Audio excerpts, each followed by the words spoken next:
Hola, bienvenido al devocional de hoy. Esta semana se ha estado orando por los planes.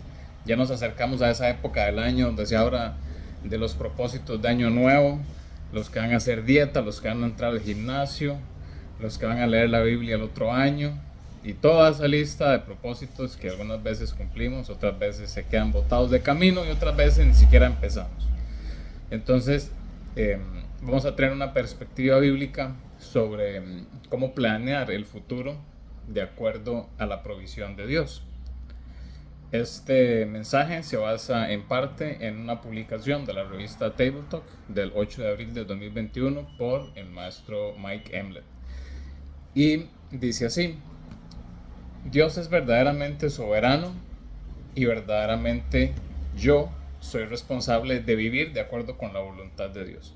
Tenemos estos conceptos de la voluntad de Dios y la voluntad personal, y ellos se entrelazan como si fuera una cadena de ADN que van paralelos pero no llegan a tocarse, siempre van juntos, pero son cosas diferentes.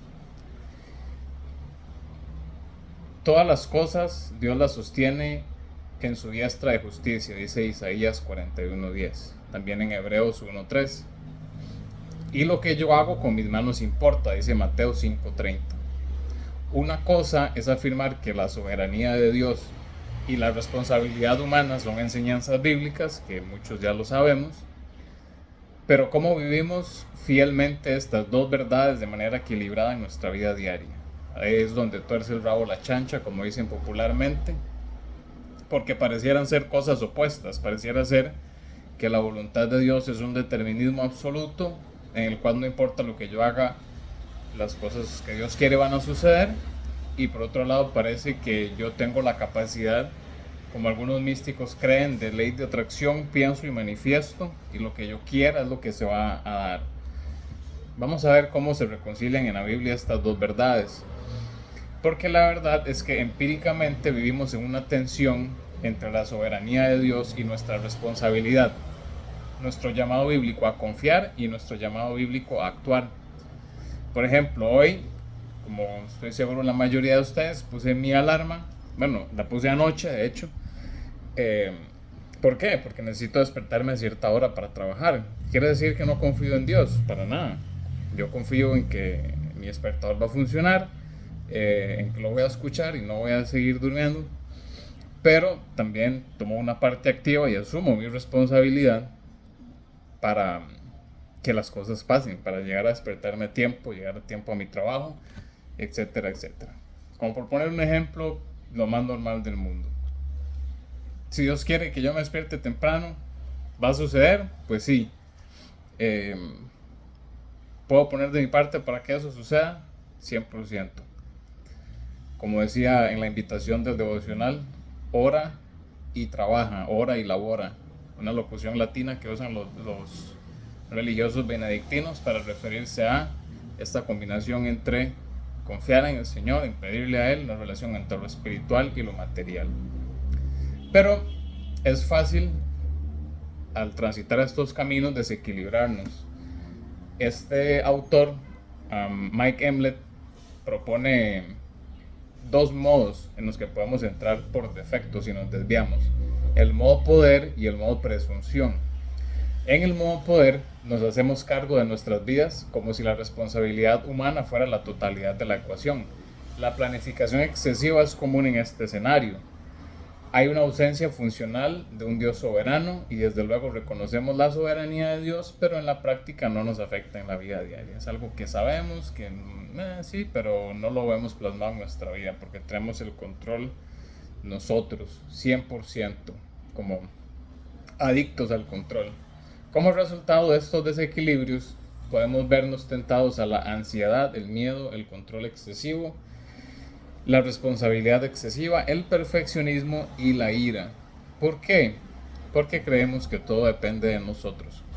En el modo presunción, el autor Mike propone que en este otro extremo lo que hacemos es soltar las vidas de nosotros, como dicen los gringos, Jesus take the wheel, agarre el volante del carro y haga lo que quiera. Soltamos nuestras vidas como si la soberanía de Dios fuera la totalidad de la ecuación.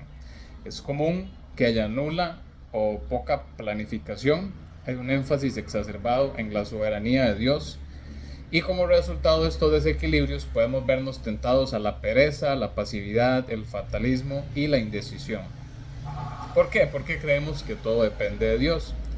Las escrituras se mantienen alejadas de ambos extremos y no nos llaman a vivir en nuestro propio poder ni con presunción. La palabra de Dios ofrece una alternativa, y esta alternativa es, tome nota, la palabra clave: prudencia.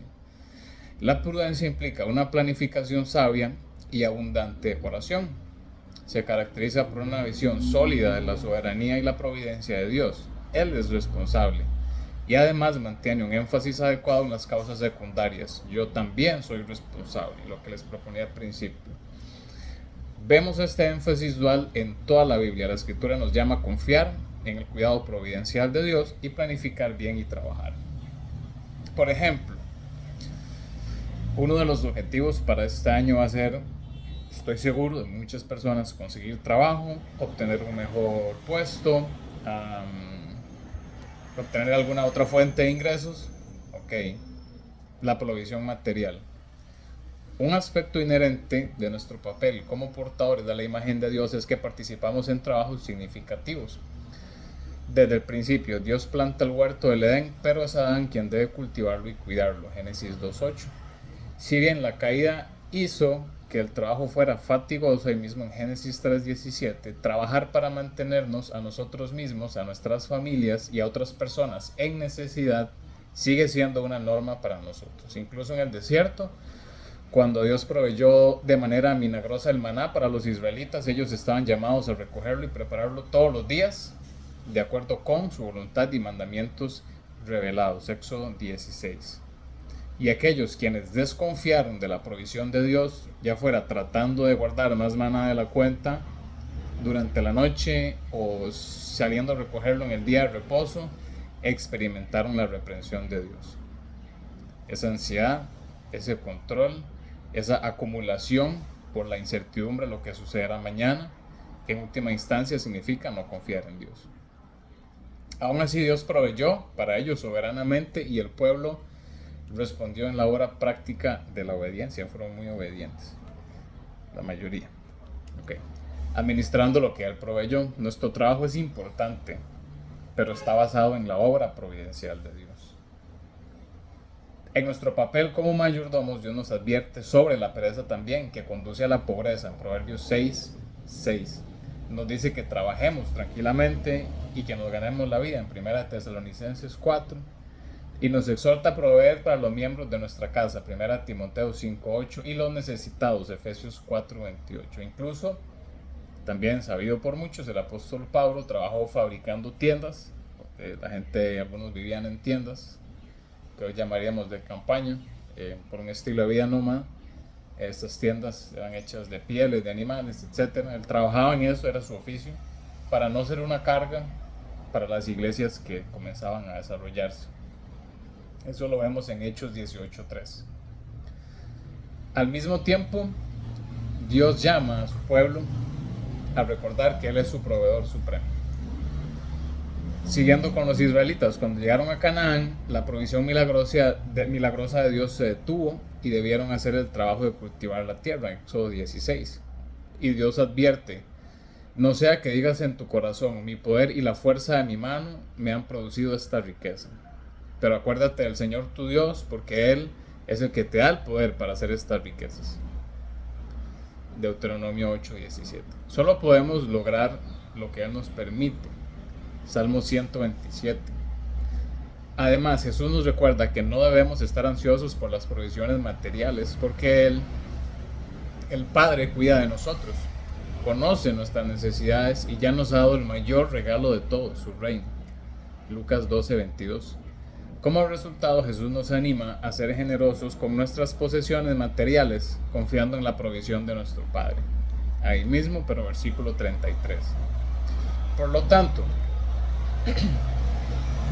es correcto considerar las necesidades materiales mías, de mi familia, presupuestar, planear a futuro, trabajar diligentemente. Eso es necesario. Si puede, haga un plan de ahorro. Sabemos que en nuestro país usualmente eso no es una costumbre, pero debemos cambiar esos patrones de mala administración financiera. Hay varios tipos de ahorro que se deben hacer. Aparte de dinero para una pensión complementaria, si pueden, ahorre para hacer la remodelación de la cocina, para cambiar el techo, lo que sea. Todo excelente. Sin embargo, que se haga sin una ansia de acumular posesiones, de autoprotegerse, de mostrar lo que tengo por orgullo o por el miedo, o aún peor por codicia, como se describe en la parábola del rico necio que relata Jesús, en la que este señor dice: tengo tantas cosas que no tengo dónde ponerlas, voy a hacer unos graneros de unos galerones ahí enormes para acumularlas, voy a guardar todo ahí y me voy a tirar a descansar y a tirármela rico. Y lo que no sabe es que muy pronto lo van a llamar a cuentas, muy pronto va a fallecer.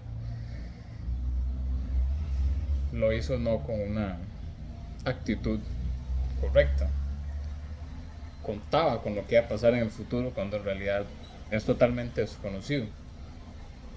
Y de aquí el valor de planificar y a la vez ser flexibles, porque Dios no nos llama a vivir en nuestro propio poder ni presumiendo neciamente de lo que Él nos va a dar, sino en una prudencia sabia y equilibrada. Hacemos planes, pero debemos ser flexibles cuando esos planes no necesariamente encajan con la realidad que teníamos pensada que iba a suceder, ¿cierto? Hay que encontrar ese equilibrio para vivir de acuerdo con la voluntad revelada de Dios, encomendándonos a nosotros y nuestros seres queridos los planes soberanos. Santiago 4:13 refleja muy bien esta dinámica, porque dice: oigan ahora ustedes que dicen, hoy o mañana iremos a tal o cual ciudad y pasaremos allí un año, haremos negocio y tendremos ganancia. Sin embargo, ustedes no saben cómo será su vida mañana, solo son un vapor que aparece por un poco tiempo y luego se desvanece. Más bien deberían decir: si el Señor quiere, viviremos y haremos esto o aquello. Debemos esperar que en ocasiones Dios cambie drásticamente nuestros planes y seamos llamados a someternos humildemente a sus propósitos amorosos y buenos, porque como también sabemos, para los que aman al Señor, todas las cosas ayudan a bien. Entonces, ¿cómo podemos saber si estamos perdiendo el equilibrio y nos estamos alejando de la prudencia? Primero, a revisar nuestros corazones, ver dónde hay alguna sobrecarga, las tentaciones y estilos de vida específicos que mencionamos al principio, asociados con un énfasis excesivo en la responsabilidad humana, la soberanía de Dios. Aquí entra lo del perfeccionismo, lo de ese exceso de control. Y en segundo lugar, para darnos cuenta de cómo estamos pudiendo perder el equilibrio, es prestar atención a nuestra vida de oración. Si es anémica, si estamos diciendo que nuestra propia planificación, acciones son lo que en realidad no importa, o que en verdad no importa lo que hagamos, porque Dios simplemente va a hacer lo que Él quiera, eso es una señal de advertencia, porque lo que hacemos importa. En ningún caso debemos presuponer que Dios va a obrar al margen de nuestra acción, o sea, no nos va a pasar por encima. Al contrario, considerando nuestros propios planes con humildad, reconocemos, como dice en Proverbios 19:21, que la gente tiene muchas ideas, pero solo se hará realidad la decisión del Señor. Solo Él puede decir: ciertamente, tal como lo había pensado, así ha sucedido, tal como lo había planeado, así se cumplirá. Isaías 14:24. Y esa es una buena noticia, porque los propósitos soberanos e infalibles de Dios nos dan libertad y valor para soñar, para hacer planes, trabajar duro, fracasar con valentía, triunfar humildemente y volver a buscar su rostro. Espero haber contribuido a arrojar alguna luz sobre estos conceptos que parecen contradictorios, y sin embargo vemos cómo en la Escritura tenemos esa tercera opción, que es la prudencia, algo de lo cual todos nos podemos beneficiar. Y aquí viene la petición usual: si considera que esto puede ser de bendición para alguien en su vida, o a alguien le hace falta un poquito de prudencia, por favor comparta, y así será de bendición. Fuerte abrazo, Dios le bendiga.